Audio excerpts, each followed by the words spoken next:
आराध्य देव के श्री चरणों में शत शत वंदन। मेरे जीवन नैया के कर्णधार परम पूज्य गुरुदेव के चरणों में शत शत वंदन। ज्ञान प्रेमी बंधुओं एवं बहनों, महाभारत की कथा है। युद्ध समाप्त हुआ। पूरी कौरव और पांडव सेना समाप्त हो गई। युद्ध के बाद बचे केवल 5 पांडव। पारिवारिक जन, रिश्ते नाते सब युद्ध में मारे जा चुके थे। हस्तिनापुर का राज्य मिला, किंतु अब उसका कोई मतलब नहीं था। अपने बंधुओं को, गुरु द्रोण को, भीष्म पितामह को मारकर पांडव अत्यंत दुखी थे। अपने दुख को शांत करने हेतु उन्होंने तीर्थ यात्रा में जाने की योजना बनाई और जाकर श्री कृष्ण से अनुमति ली।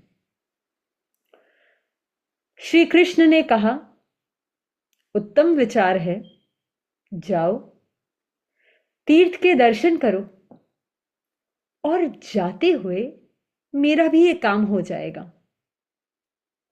यह मेरी तुम्बी भी साथ ले जाओ। यह मेरी तुम्बी भी साथ ले जाओ। तुम्बी क्या होती है? तुम्बी एक प्रकार का कड़वा फल होता है। एक प्रकार का कड़वा फल होता है। श्री कृष्ण ने कहा, यह मेरी तुम्बी भी साथ ले जाओ, इसके भी दर्शन हो जाएंगे। पांडव ने तुम्बी को लिया और यात्रा के लिए हस्तिनापुर से निकल पड़े। लंबी यात्रा के बाद पांडव लौटे तो श्री कृष्ण द्वारा दी गई तुम्बी उन्हें सम्मान सहित वापस करते हुए कहा, जनार्दन, संपूर्ण आर्यव्रत में जितने भी तीर्थ हैं हम वहां गए और हम जहां भी गए आपकी तुम्बी को भी साथ ले गए। एक क्षण के लिए भी हमने इससे अपने को अलग नहीं किया। श्री कृष्ण ने तुम्बी को हाथ में लेकर उसे ध्यान से देखा, फिर उसे तोड़कर चखा और तुरंत थूक दिया, क्योंकि उनका मुंह खारा हो गया। श्री कृष्ण ने कहा, तुम्बी तो ज्यों की त्यों है। मैंने सोचा था कि इतनी बड़ी तीर्थ यात्रा के बाद तुम्बी में कुछ तो परिवर्तन आ जाएगा, कुछ तो बदलाव आ जाएगा, लेकिन पांडवों ने कहा, आप कैसी बातें कर रहे हैं? तीर्थ यात्रा से तुम्बी में कैसे बदलाव आएगा? खारापन तो इसका स्वभाव है, वह कैसे मिट सकता है? अच्छा, मैंने सोचा कि इतनी बड़ी तीर्थ यात्रा के बाद तो उसके गुण और स्वभाव में परिवर्तन आ ही जाएगा, किंतु तुम भी तो खारी की खारी रह गई। तीर्थ यात्रा का क्या फल मिला? फिर श्री कृष्ण ने बड़े मर्म की बात कही, तीर्थ में दर्शन करने से, वहां पूजा उपासना करने से अगर स्वभाव में परिवर्तन नहीं आता तो वे किस काम के हैं? आदमी की ये धारणा है कि पवित्र नदियों में स्नान करने से, मंदिरों में पूजा पाठ करने से मुक्ति मिल जाएगी। नदियां तो पवित्र है, उपासना स्थल भी पवित्र है, लेकिन अगर हमें भीतर से पवित्र होना है तो तीर्थ यात्रा यानी बाहर की यात्रा नहीं, भीतर की यात्रा करनी होगी, अंतर यात्रा करनी होगी। प्रेक्षा ध्यान में एक ध्यान का प्रकार है अंतर यात्रा। लेकिन आज हम उस ध्यान के प्रकार की चर्चा नहीं करेंगे,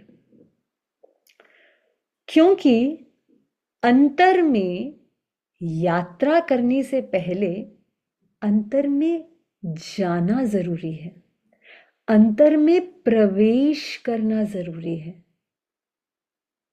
अंतर में प्रवेश कैसे हो सकता है? अंतर में प्रवेश करने का वे कौन सा है? अब ध्यान देने की बात है, अंतर में जाने के लिए हमें दो काम करना है।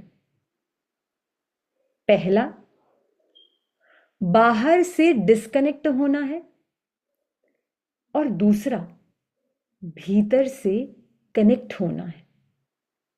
पहला, बाहर से डिस्कनेक्ट होना है, और दूसरा, भीतर से कनेक्ट होना है।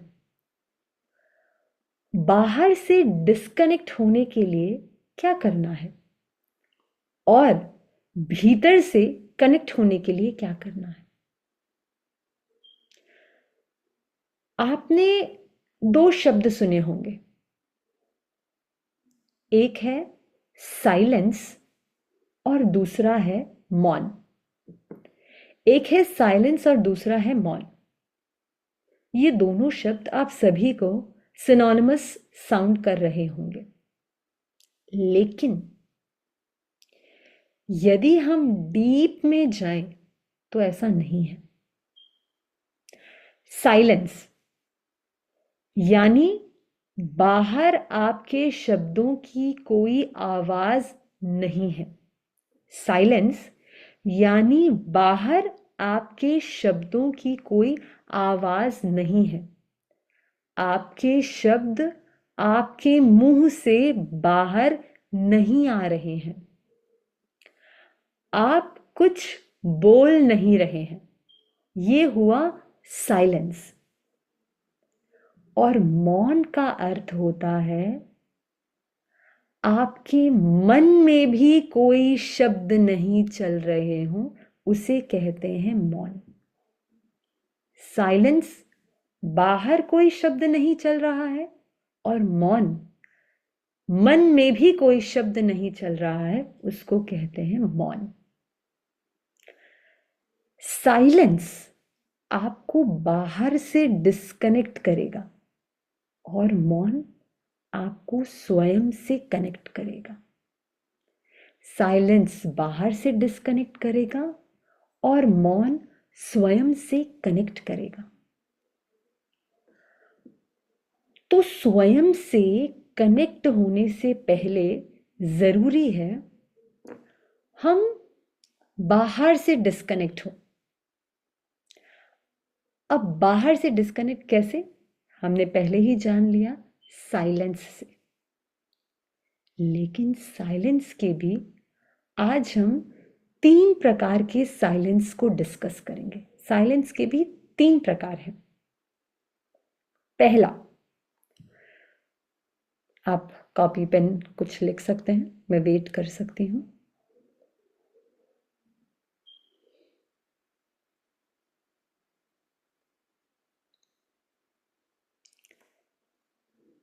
पहला, the first one is not to utter any word. पहला साइलेंस, जहां अपने मुंह से कोई भी शब्द नहीं निकालने हैं। The first is not to utter any word.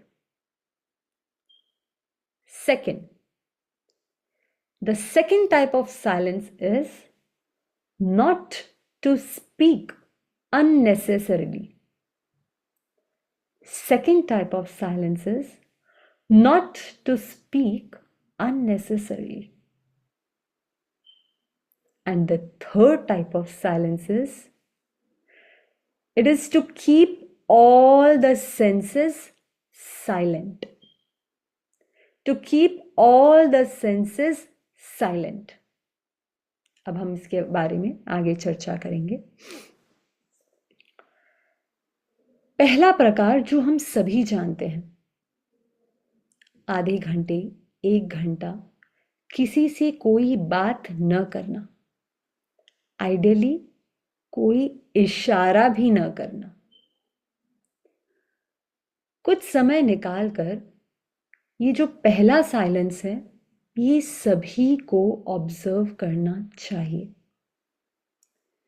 आगे मैं इसके और बेनिफिट बताऊंगी, लेकिन एक जो सिंपल और जनरल बेनिफिट जो हम सभी को मिल सकता है वह है, इससे हमारी एनर्जी सेव होगी। इससे हमारी एनर्जी सेव होगी। तो पहला साइलेंस है, आधे 1 घंटा किसी से कोई बात नहीं करनी। टाइम बढ़ भी सकता है, घट भी सकता है। किसी से कोई बात नहीं करनी और आइडियली कोई इशारा भी नहीं करना। Now comes the second type of silence. Here, you take a pledge that you will not say anything unnecessary. Here, you take a pledge that you will not say anything unnecessary. यहाँ हम संकल्प लेते हैं कि आप अनावश्यक कुछ नहीं कहेंगे। Here, you are not confined to 1 hour or 2. This can be practiced for longer period. Though it sounds simple, it's not that easy. इसके लिए आपकी फिल्टरेशन पावर बहुत स्ट्रांग होनी चाहिए। सेकेंड टाइप ऑफ साइलेंस को ऑब्जर्व करने के लिए आपकी फिल्टरेशन पावर बहुत स्ट्रांग होनी चाहिए। और हमारी फिल्टरेशन पावर तभी स्ट्रांग होगी जब हमारा फर्स्ट टाइप ऑफ साइलेंस उस पे कमांड आ जाएगा। जो हमारा फर्स्ट साइलेंस है, अगर हमारा उस पे कमांड आ जाता है तो हमारा फिल्टरेशन पावर भी स्ट्रांग हो जाएगा। जब हम फ्रिक्वेंटली आधे घंटा 1 घंटे का साइलेंस अपने रूटीन में इंक्लूड करना शुरू कर देंगे तो वो साइलेंस हमारे भीतर हैबिट ऑफ पॉज को डेवलप करेगा। आधी घंटा 1 घंटे का फ्रीक्वेंट साइलेंस हमारे भीतर हैबिट ऑफ पॉज को डेवलप करेगा। भाइयों बहनों, लाइफ में है ना, अंडू का ऑप्शन नहीं होता। इसके चलते हमें कई बार रिग्रेट होता है, काश हम ऐसा न बोले होते, काश मैं पास्ट में जाके उस मोमेंट को चेंज कर सकूं, बदल सकूं, मिटा सकूं। लेकिन अनफॉर्चुनेटली लाइफ हमें अंडू ऑप्शन नहीं देती है।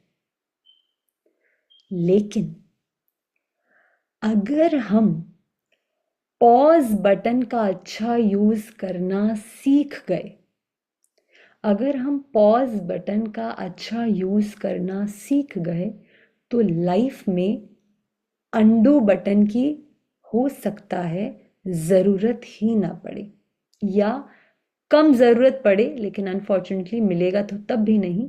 इसीलिए हमें पॉज बटन को जितना ज़्यादा हो सके उतना ज़्यादा पॉज बटन की प्रैक्टिस करनी है, पॉज बटन को यूज़ में लाना है।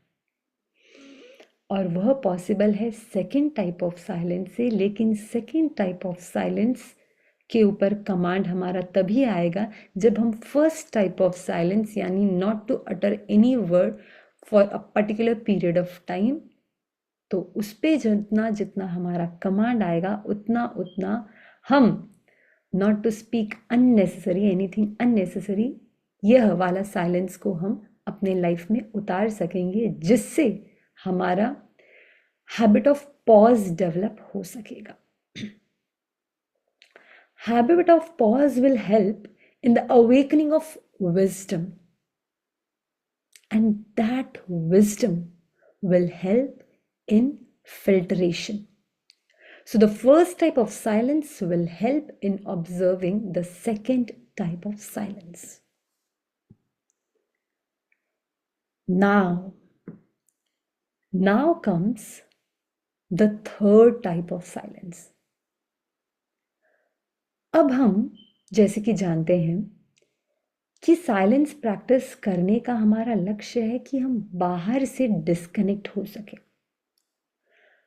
तो दुनिया से हमारा कनेक्शन क्या केवल स्पीच के थ्रू है, वाणी के थ्रू है?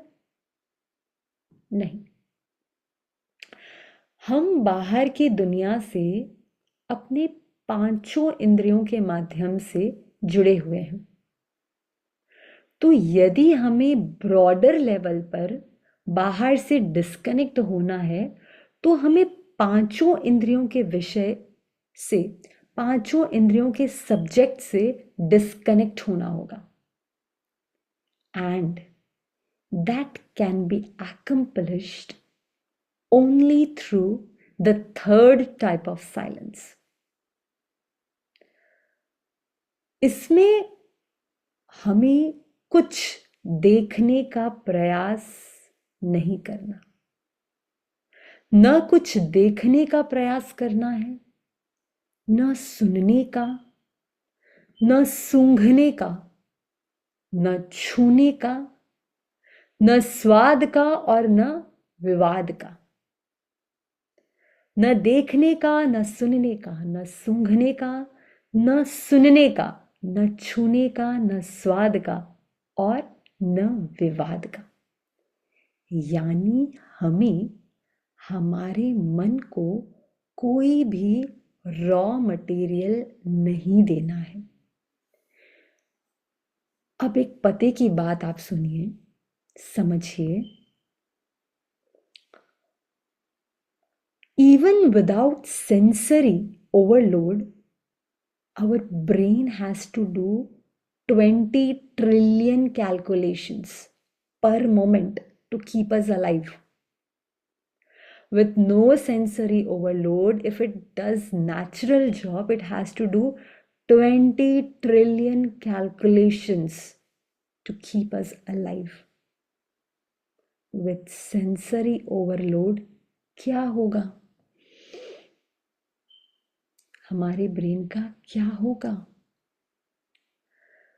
सो मिनिमम 2 से 5 minute of silence meditation where you don't need to worry about what is going in your mind, but you just need to take care that you are not providing any new raw material to your mind for some new processing.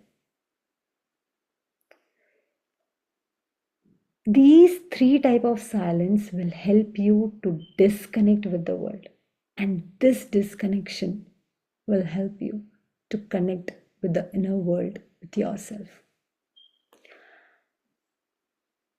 जितना जितना हम इस silence का practice करेंगे उतना उतना हम बाहर की दुनिया से डिस्कनेक्ट होंगे, और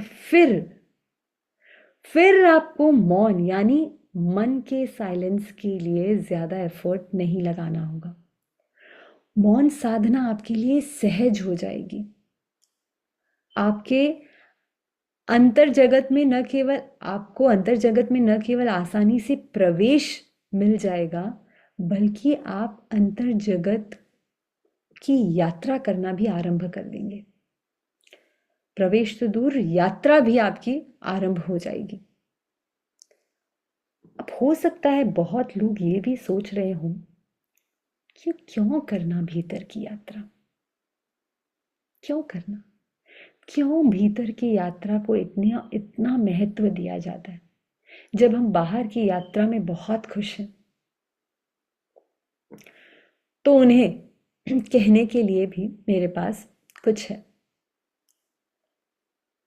देखिए, जो लोग बाहर की यात्रा करते हैं, सेंसरी वर्ल्ड में जीते हैं, वे ऑब्जेक्ट रेफरल होते हैं, यानी उनकी पोटेंशियल और पावर ऑब्जेक्ट से आती है। ध्यान से सुनिएगा, जो सेंसरी वर्ल्ड में जीते हैं, बाहर की यात्रा करते हैं, वो ऑब्जेक्ट रेफरल हो जाते हैं, यानी उनके पोटेंशियल और उनके पावर ऑब्जेक्ट से आते हैं। यानी यदि उनके पास अच्छा घर है, अच्छी गाड़ी है, अच्छा बैंक बैलेंस है, अच्छी नॉलेज है, अच्छा पोस्ट है, अच्छी ब्यूटी है, रंग है, रूप है, तो वो अपने आप को पावरफुल मानेंगे। और वहीं इससे कुछ ऑपोजिट मिल जाए तो वे अपने आप को पावरलेस महसूस करेंगे। जो ऑब्जेक्ट रेफरल जीवन जीते हैं वो बाहर की दुनिया को कंट्रोल करना चाहते हैं। They seek social validation, her consequences को कंट्रोल करना चाहते हैं। लेकिन हमें नहीं पता हम जिसे कंट्रोल करना चाह रहे हैं हम खुद उससे कंट्रोल्ड हो रहे हैं, और जिसके कारण हमारे भीतर बार बार फियर पैदा हो रहा है। फियर हमें ड्राइव कर रहा है। और वहीं ठीक इसके ऑपोजिट है वे लोग जो भीतर की यात्रा करते हैं।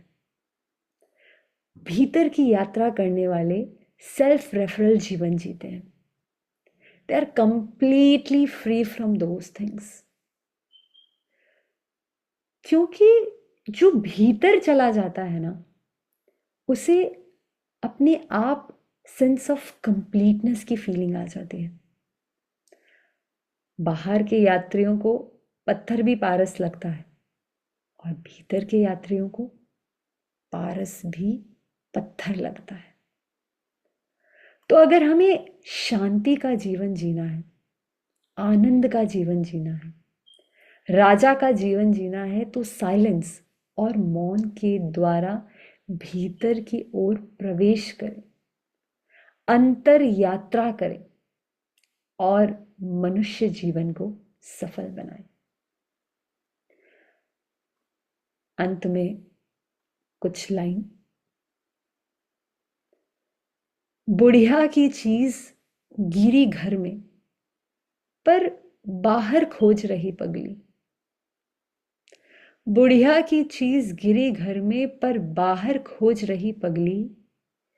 कहती घर में अंधेरा है और सड़कों पर चलती है बिजली। आलोक तुम्हारे अंदर है, कुछ मोह मिटाकर तो देखो। परमार्थ तुम्हारे अंदर है, पुरुषार्थ जगाकर तो देखो। सर्वस्व तुम्हारे अंदर है, वैराग्य जगाकर तो देखो। आनंद तुम्हारे अंदर है, जरा ध्यान लगाकर तो देखो। जरा ध्यान लगाकर तो देखो। इन्हीं मंगल भावनाओं के साथ ओम अरहम, ओम अरहम, ओम अरहम।